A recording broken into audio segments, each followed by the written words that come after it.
gunpowder.fiction.and.plot, and today we are going to do a book review of Ice Candy Man by Bapsi Sidhwa. Ice Candy Man is called Breaking India if you are in the United States and some countries that take the US title. I don't know which ones they are. Alright, so we did this as a buddy read with Sarah Wallace, who is subscriber extraordinaire, and she didn't enjoy it. Yeah. That's sad. I mean, as far as books go, it was one. It was one.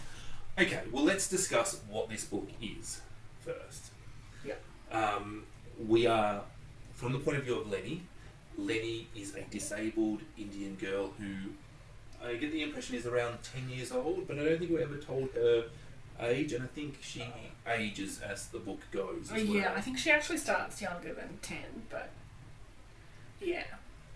And this is set in the time of Indian partition, and it is her views on the forming of Pakistan and the violence and horrible mistreatment of people that went along with that through her eyes. So I like, first thing to say is it's got disabled rep in it, which is great.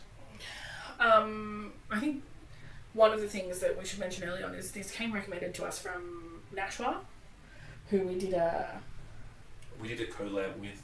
Nashwa has a great channel out there, although she hasn't posted a video in a while, but check her out. She's awesome. We did a collaboration with her a little while ago and she mentioned this book. I definitely think that white people with very little understanding of the history in this time period are not the audience for this book. Yeah, I think that a lot of the difficulties that we have had are because we are culturally ignorant, basically. I would say that this is a destination book, not a beginning book. Yeah, I think maybe once you've read 3 or 4 other books, maybe at least one non-fiction book, and some other representations of this time period, then maybe wrap up with this selection. But for me, it was my first depiction of partition, and it was actually really effective in the sense that, you know, often with these child narrators, they're giving you fragments of information, and as an adult who knows the history period, you usually have the rest of the information, so you're filling in the gaps.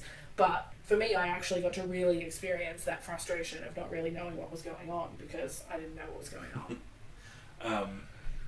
Yeah, I thought that was interesting. The other thing I think is quite interesting, as a white person, when you say Partition of India, the first thing I think of is Mahatma Gandhi, right? And Gandhi is such a footnote in this book.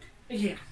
This book is not about the politicians. This book is about the people, which is actually wonderful. Yeah, I definitely think that this is the kind of book that I could probably learn a lot about this in the next few years and revisit it and have a much better experience. So we're talking about, we've got so many different religions. India, obviously a melting pot of religion, and partition, if you don't know, is essentially where they created Pakistan and they kicked all the Muslims out of India and put them moved them to Pakistan. This book takes place in 2 cities, Lahore and Amritsar, mainly in Lahore. So Lahore is a very prominent Pakistani city right on the border. Amritsar is an Indian city about 20 minutes from Lahore, Yeah. and over the other side of the border. And when they're talking about, before Pakistan gets created, when they're talking about it, they're like, but we've always been like Punjab, like we've lived in peace and harmony together before, and we have an understanding, and that peace and harmony just disintegrates in a... I mean, it's actually really slow. Yes. Everything I've ever... which is very little. Like, I'm talking maybe a Doctor Who episode and...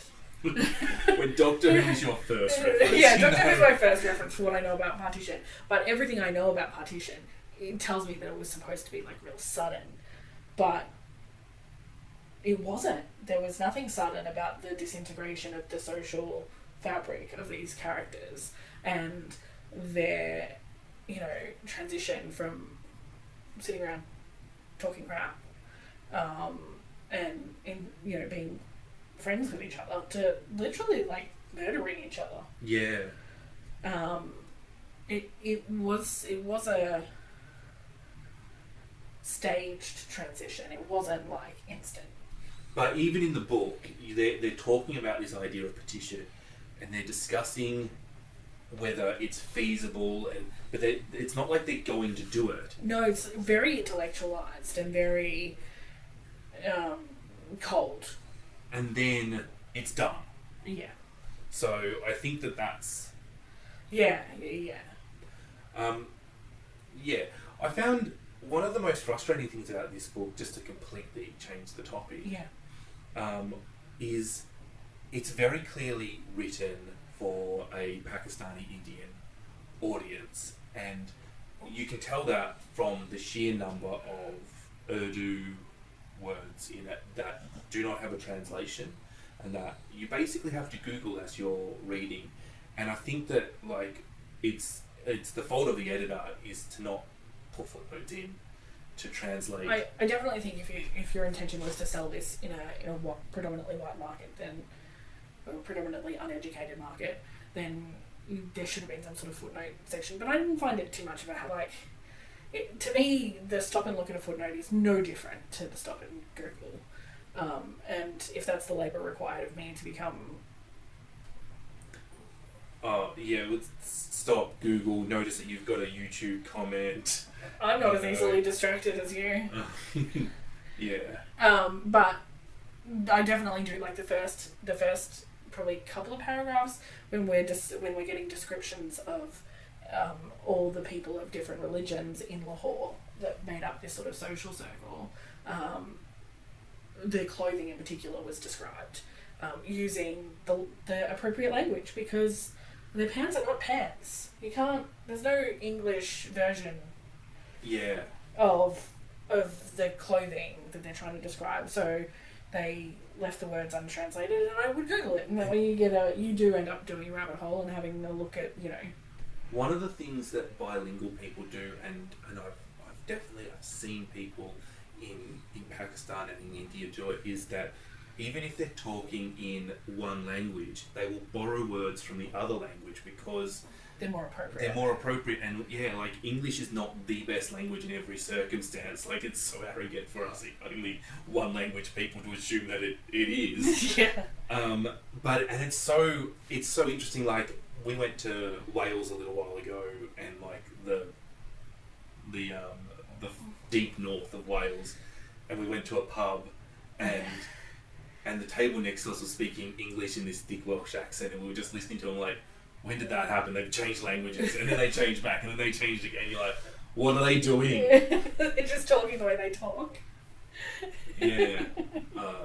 But that is how bilingual people often talk to other bilingual people, and that's how the book is written. And I imagine if Bapsi Sidhwa was not intending this for an international audience, there would be paragraphs and paragraphs of Urdu, or I'm assuming Urdu because she's a Pakistani writer. Yeah, I don't think they're necessarily entirely Urdu words, because I actually suspect that they're multiple languages because they were often in relation to like religious clothing or artifacts. Yeah.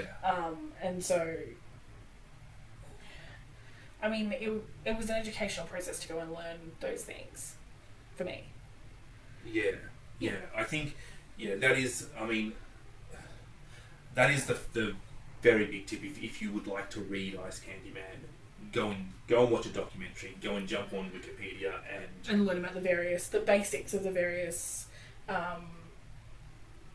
religions, what they wear, what they eat, where they perform their rituals, those sort of things. Yeah. Now I found this novel was really set up to. Sidhwa's writing was very episodic. It was quite easy to just pick it up, read a page, put it down because it was the end of an episode. Mm-hmm. But I found the chapter structure really interesting. Essentially, Sidhwa went with one chapter that was like this mundane house life. Even towards the end, when horrible stuff's happening, there's a scene where somebody's coming over and he's like, "Oh, I feel sick. Pull my finger. I've got a demon inside me. Pull my finger." And the kid's like, "I don't think I want to pull your finger." He's like, "I promise you'll hear the demon leave me." And just this ridiculously silly scene. Yeah. And then, pardon me. But that's sandwiched in between two chapters about women getting raped and tortured and it just went home life. I actually thought it did that really well and really put especially coming from a child, the basics of growing up right up against the horror of this. Yeah. I don't know what you call it. This wasn't really a civil war, but we'll call it an emergency. Oh no, we can't do that. No, you can't. But right up against this, civil unrest. Yeah, and the rioting and all that sort of stuff is right up against, cooking dinner. Yeah. I just thought it gave us such a powerful message that life still goes on in this shit fight. I don't necessarily think that was the intention. I sort of came at it from the other direction of some people, this is where they grew up. This is when they grew up. They grew up in amongst this shit. And it shaped their... And it shapes who they are and that sort of thing. Yeah. I think that was really interesting. I think Lemmy is a really interesting allegory, to be honest. If you compare her growing up to Pakistan's forming, and the idea of her forming, and down to she's got a limp, and all of this sort of stuff, and what that says about her. I just thought that was a really interesting. I don't mean allegory, I mean metaphor. Yeah. And towards the end, she's quite healed. But I do think that you can't ignore Ayah, which is a nanny, I guess, is definitely a metaphor or a symbol for India. And at the sort of point where partition is clearly permanent, Ayah is replaced. Yes. As the nanny. And Lemmy's love for Ayah is very... nationalistic. Yeah, it's so interesting. And the other thing I really like that is a metaphor, but it's a bit weird, is that Lenny enters puberty at the end of the book, and to symbolise that being a period of growth and blossoming for Pakistan. Yeah. Although her sexualisation and the sexualness surrounding her childhood did make me quite uncomfortable on a number of occasions. I was just uncomfortable. Yeah. The only thing that made that kind of alright was how young her cousin was. That was the other participant. But it was very clear. There was very clearly a power dynamic where the cousin was the more... It was icky. Yeah, it was not. And I'm not quite sure of the point of that in the novel either. I definitely feel like I don't have enough cultural experience to decide how much of that is presenting day-to-day normal life, and how much of that is making comment, and how much of that is supposed to be a metaphor. This book really, for the first time in my reading life, really made me feel like an uneducated person when it came to another culture. I really was unprepared for a lot of the questions this book was going to raise for me, and that has been an awesome learning experience. It's probably not going to be my favourite book of the year, but it's definitely opened my eyes to how much more I have to learn about cultures different from my own. Yeah, I struggled with this book specifically through the middle, and the choice of a child as a narrator. What you had in the middle was a lot of events were coming through this character, Ice Candy Man, to Ayah, and then we had Lemmy explaining them to us. So we had this like double unreliable narrator going on, because Ice Candy Man was not a reliable narrator, and there's no way anybody reading this book would have thought he was, yeah. Thought he was. And so you're getting his spin, but through the naivety of a child relaying the story. And I felt like that was not very effective. I felt like that... I did feel that there were a number of things that were not done effectively through this book, and I also felt like I was quite emotionally detached from a lot of the things that went on. There were things that I should have had very strong emotional reactions to, that I had no real reaction to. Now, whether that's because I was not bringing enough as a reader, or just the general execution of this book, I couldn't tell you. I'm happy to take the blame. I am, but it didn't have the kick for me. I thought there were things in this book that really should have hit home, and for me, in my reading journey, I have recently finished A Fine Balance by Rohinton Mistry, which is about the emergency in India, which happened a little while after this, and I think that's probably a little bit insensitive to compare them, but they're both subcontinent books, and the saga and the depth and the description and the skill of writing in Rohinton Mistry is not there in Bapsi Sidhwa. Not that Sidhwa is a bad writer, she's not an extraordinary writer, she's a good writer.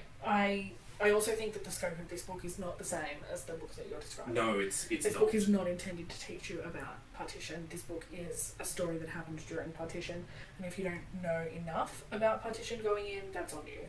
One of the ideas that you said when you read it is that you thought that this might have been a counterpoint to the narrative that was I definitely think that Nashwa's probably had such a good experience with this book because it was a different type of book about partition when she has clearly read many.